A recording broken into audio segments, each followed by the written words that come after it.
just like the clock. Been around here before, I've been on this block. 25 to life bit, I live on this rock. Planet Mars, dog, my planet raw. Took trips and landed fall. Took hits I can't ignore. My chest got a black hole. I dealt with a black crow. White dove, a black soul. Wipe off my past clothes. Hello everyone, welcome back to the Soulless Photography YouTube channel. Today we will be watching one of the most controversial matches I think I've ever put out. And not just controversial because of what happened during the match, but also what happened after I stopped filming, which we will go over at the end of the video. This match was already crazy enough with going into overtime and then going into one-on-ones after that, which is really rare. But then we add in what we caught on video and it just makes it that much crazier. I actually was close to not posting this match because I didn't get the shot that I needed to when I was actually filming on the side that I was on. I actually had to go back into the footage from previous matches and find another videographer that was possibly filming on the field at the time that this happened. And luckily I found just the person who actually captured everything I was looking for. It was crazy that he was in the right spot at the right time and filmed what I was looking for. And the person that actually got all this footage for me was One Click Nick Photography. So huge shout out to him for getting me exactly what I needed to actually put this video together and be able to post it. I'll link all of his channels down below. You can go check him out and just tell him thank you for getting exactly what I needed. All right, this video is a big one, so I'm going to give you the whole spiel. If you find yourself enjoying this video at any point, please feel free to leave a like down below. Subscribe to the channel if you're not already. I release a new video every week, sometimes too. Click the bell icon if you want to get notified every time I upload a video. And if you want to become a monthly supporter of the channel, you can click the join button down below right next to the subscribe button. There are different tiers of membership for the channel and you get early access to videos like this one, or you can get ad-free viewing. So this video is going to be a little different than normal. At the end of the video, I'm actually going to come back and we're going to talk about what happened in the match towards the end, and we're going to talk about what happened after the match and why this video is such a big deal. So stay tuned till the end and we'll talk about everything that happened at the end of the match. All right, that's it for me, so let's get into the team breakdown.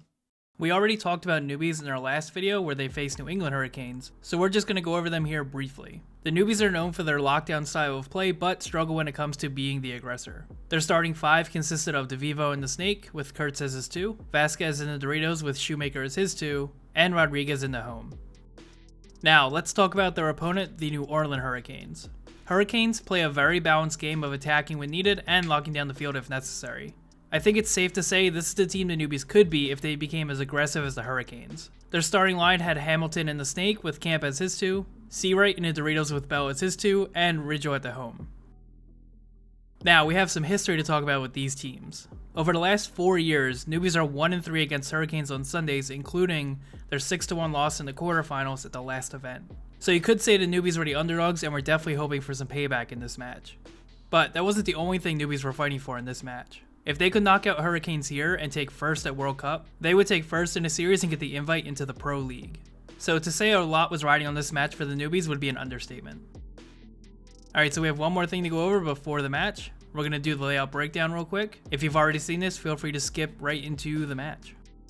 Okay, now we're going to go over the 5 positions that I saw most teams breaking out to at the NXL Chicago event. I saw players going to a lot of different positions off the break at this event, but these were the 5 that I saw the most from what I can remember. So generally, you had a home player, you had a player at this cake, a player go to the D1, this can, and then into the Snake 1 right here.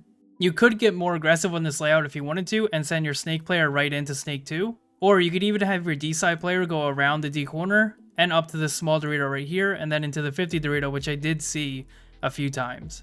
Those breakouts were a little more aggressive and a little more risky, but they had a much bigger payoff. I also saw teams sending a home guy here and then straight into this tower, and then he would follow it up by going into the wedge right here. As far as how the field played, I would say that both sides were equally as aggressive as the other. If you got a kill early on this D side, or you had a player that could play really aggressive and really low getting up to this 50 Dorito, you could easily look inside or wrap and get a good amount of kills.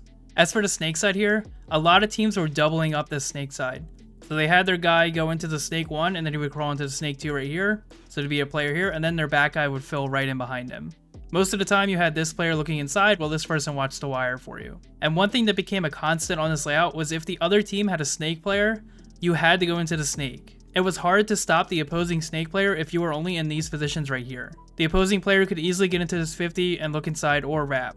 So you needed to match them in the Snake with 1 if not 2 people. So there were a lot of trade-outs around these spots right here. So teams that had really aggressive Snake players and even more aggressive D-side players really benefited from this layout. And at the same time, if you had good back players that could kill the Snake guy off the break, or keep this D-side player contained, you also had a really good chance of winning that point. Alright, so that concludes this brief breakdown of the NXL Chicago layout. We're going to jump into the match, and I hope you enjoy the footage.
Go pack!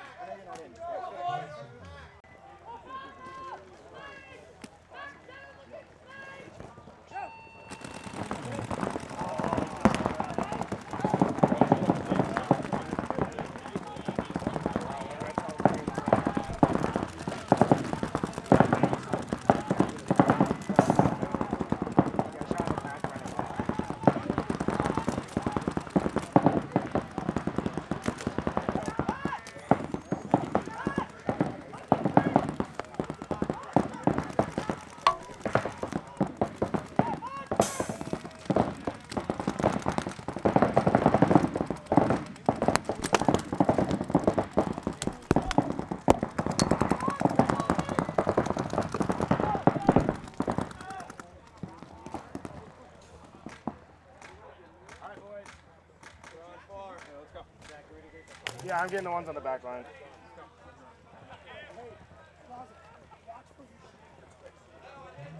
Hey Zach, is my mask clean? Yes.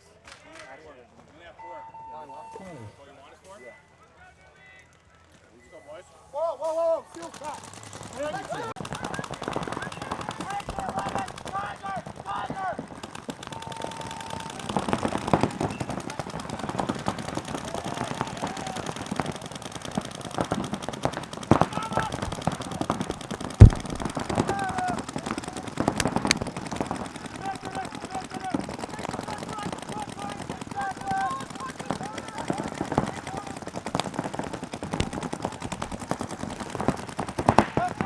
Come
T-shirts, 4 and 4.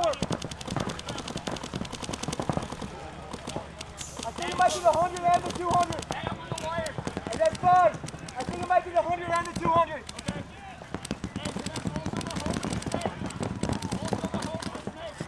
Yeah, I'm on the wicket.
Game time finished.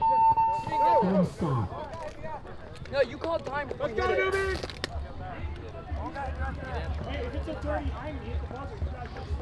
Hey, it doesn't matter. Head ref said time. You said time. Wait, you said time before you hit it. You said time before you hit it. I'm not the head. Alicia! We're checking it. The head ref even said time.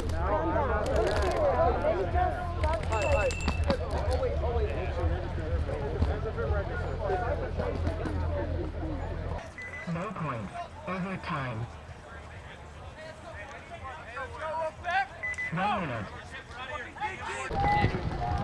Standard! Home looking snake! Take 100! Game on.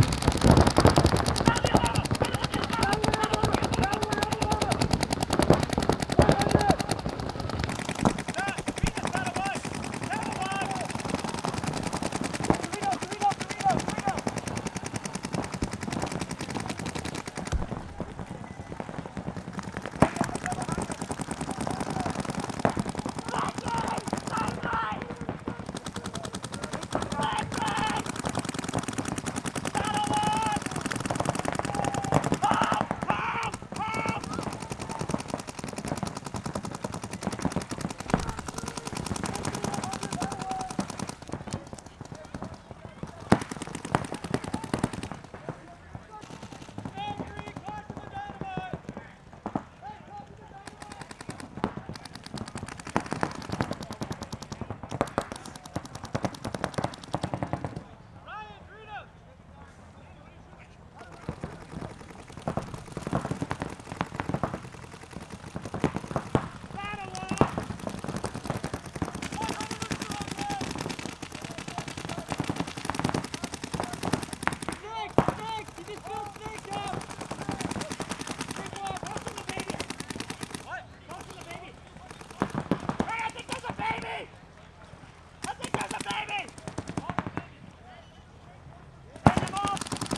time finished.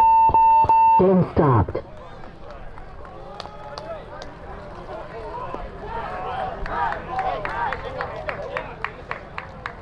No points. 60 seconds. Overtime.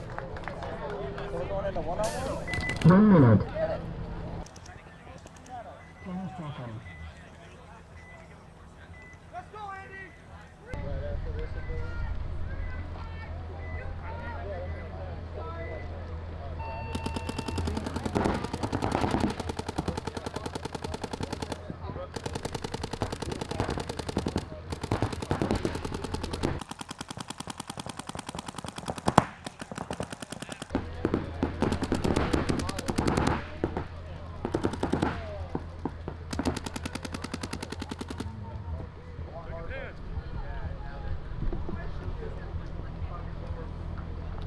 Get him out! Get him out! I shot that guy, ref! He's cheating!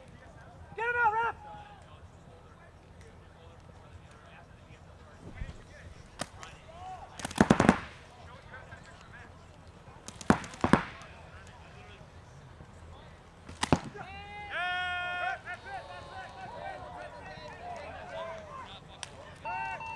Game stopped.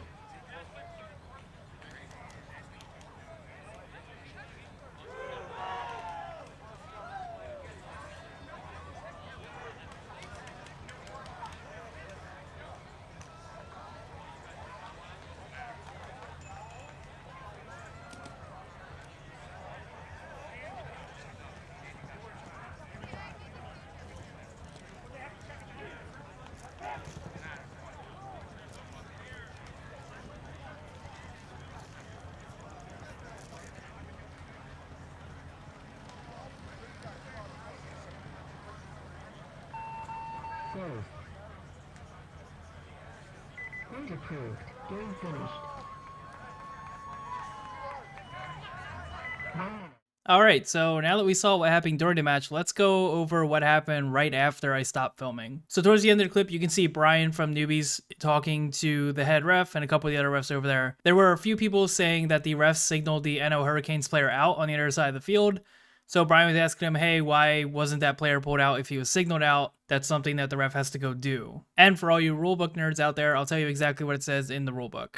So it says, referees will signal when a player is eliminated by putting one hand on his head and pointing with the other hand stretched and flat at the eliminated player.